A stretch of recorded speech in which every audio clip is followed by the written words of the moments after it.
নিজের কাজ আর ফরের চাকরি। আমার সাথে সবসময় ইমার্জেন্সি হয়। বসের বইনে কল দিছে জিদ্দা থেকে, দিয়ে বলতেছে 2টা ওষুধ পাঠাচ্ছি, যে কোনো ওয়েতে ওষুধগুলা নিয়ে আসার জন্য। ওষুধগুলা বসের মায়ের জন্য। সো আমি বললাম গাড়ি নাই, আমি কি করে যাব? বলতেছে না, যেভাবে হোক আনতে হবে।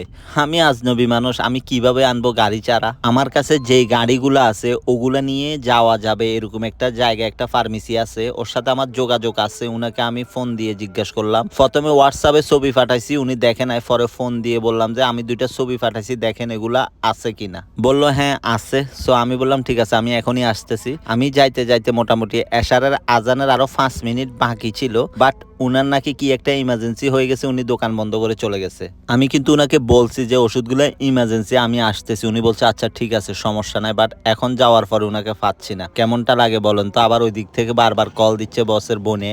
এর মধ্যে এশারের নামাজটা পরে আমি আবার দোকানের সামনে এসে বসে আছি, বাট উনি তারপরেও আসতেছে না। মোটামুটি 20 মিনিট পরে আসছে। নিজের কাজ আর ফরের চাকরি, অনেক পার্থক্য।